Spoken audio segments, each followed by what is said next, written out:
Hello, good morning, students. How are you all? I hope all are good.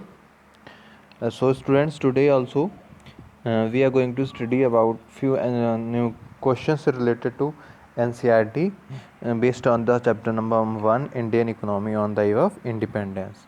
I have given you in the last video 5 questions. So have you solved? How many of you have solved? Put your comment in the comment that you have solved. Yes. As well as write your SR number to mark your present. Till here, if anybody is having any problem, then put up your problem in the comment section also. What were the questions that we have discussed in the last video? You have to type all the questions in the comment section, or can mention it in the group also. Right. Now come to the point. The first question is, the traditional handicrafts were ruined under the British rule. Do you agree with the view? Give reason in support of. देखिए पूरा chapter ही मैंने बोलते बोलते the whole chapter in the whole session I was explaining again and again that Britishers ruined the handicrafts, traditional handicrafts of our country. मतलब कि जो हमारे यहाँ की हस्तकला थी, हैंडमेड प्रोडक्ट्स थे, उनकी अच्छी तरह से बैंड बजा दी थी ब्रिटिशर्स ने. मतलब उनकी सारी मार्केट को फ्लॉप कर दिया था. पूरे चैप्टर में हम लोगों ने पढ़ा है ना ये. तो same question is asked here कि ये सत्य है कथन या नहीं है. Is this statement is right और wrong. So that thing we have to tell here, right? तो you can see, देखो क्लियर तो है ये, पर उसके साथ साथ में कुछ हम लोगों को सपोर्टिंग पॉइंट्स भी देने हैं कि how they declined the handicrafts. Yes, we do agree with the above statement that traditional handicraft industries were ruined under the British times. The following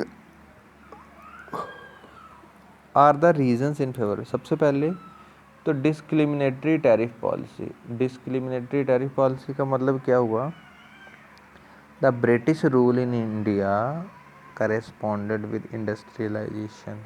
बहुत ही ज़ोर से इंडस्ट्रियलाइजेशन को वो फोकस कर रहे थे ब्रिटिशर्स, और they were manufacturing the products in their home country. सारी बातें आती हैं आगे, वैसे ऑलरेडी पढ़ाई हुई भी हैं, वही सब है.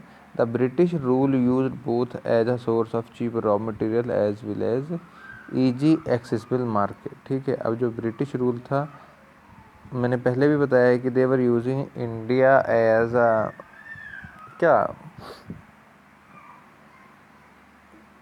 raw material source, supplier of raw material as well as accessible market for final goods. कि उनका जो इंडस्ट्रियलाइजेशन बढ़ रहा था, मशीनरी मेड प्रोडक्ट्स फॉरेन से वो लेकर के आ रहे थे, तो that they were using in India to earn more, and they were selling that product at low prices which were cheaper than the handmade products. Okay, so that is why one reason is this. thereby they imposed heavy tariff, यानी कि export duty. जो भी India से export होता था माल, तो उस पर हैवी ड्यूटीज़ लगा देते थे वो लोग. Custom duty means taxes, right. जो भी इंडिया से हैंडीक्राफ्ट के प्रोडक्ट बन करके तैयार होके जाते थे, कि जिसकी वजह से they become costly in the foreign also, and then the foreigners also decline the demand for handicrafts in abroad also. Okay. While allowed free export of India raw material, वहीं पे एक्सपोर्ट पे जो रॉ मटेरियल का export था, there were no taxes, very minor taxes were there. तो free export policy थी. Okay.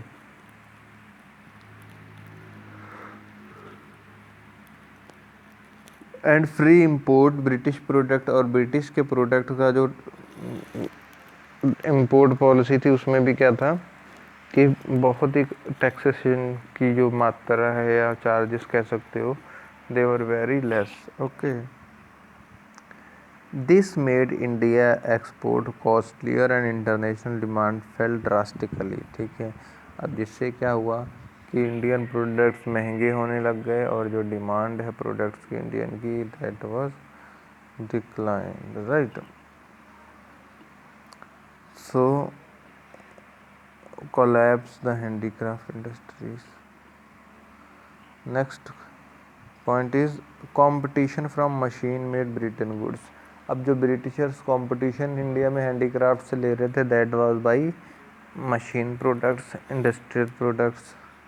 अब machine made product और हाथ से बनो में डिफरेंस, तो you can imagine how much difference will be there, right. How much difference will be there. They can easily handle as well as they will be cheaper. Okay, so all these things were there, as well as emergence of new class. New class means western style was popular in India. Disappearance of private princely state, right. India was totally ruled by Britishers. Okay, so these were the reasons. Next question number 7 bete, what objectives did the British intend to achieve through their policy of infrastructure development in India? क्या objectives थे? तो one cannot deny the fact under the British rule that was significant change in the infrastructure development in the country, but the bona fide motive of the British behind the infrastructure development was only to serve the colonial interest. ठीक है, main purpose Britishers का क्या था? Colonial का rule बढ़ाते चले जाओ, machine products की डिमांड इंडिया में बढ़ा दो by selling that at lowest price and decline the demand for handicrafts. Okay,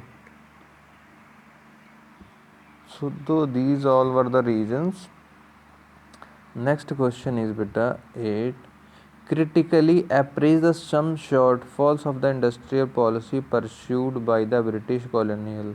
तो कौन सी पॉलिसी थी? सबसे पहला तो था बेटा नेग्लेक्ट ऑफ हैंडीक्राफ्ट और इंडियन इंडस्ट्रीज का ना इन्वेस्टमेंट जो है वो बहुत कम। The focus of industrial policy pursued by the colonial government in India was to make our country a mere supplier of British own flourishing industrial base. ठीक है, वही बात फिर से, दैट मीन्स कि India was become the exporter of raw material. Okay, policies were concerned with the fortification and advancement for their own country।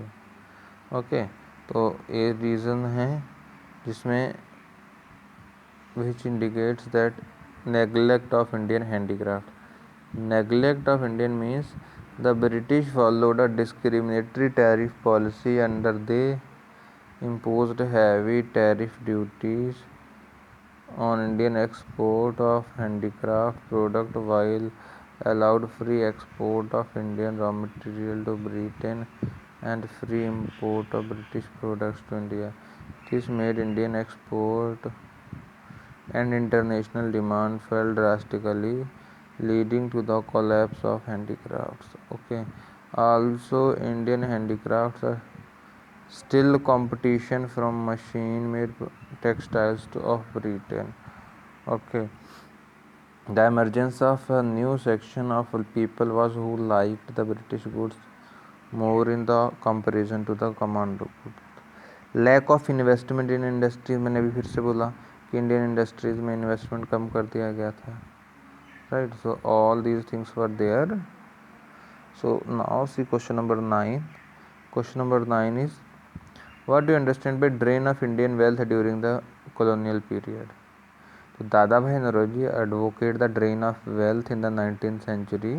The colonial period was marked by the exploitation of Indian resources, कि जो Indian resources थे that were exploited very badly. The sole motive of Britain to conquer India was to own a preferential source of cheap raw material to lead its industrial base in the Britain, right? So all these things were there. So note down all these questions, as well as note down question 10 also, and solve the answers and do practice again and again, right? In the development you have to focus mostly on the NCERT questions. Okay, thank you students. If any problem is there, you can put up your problem in the comment section. Bye bye, take care.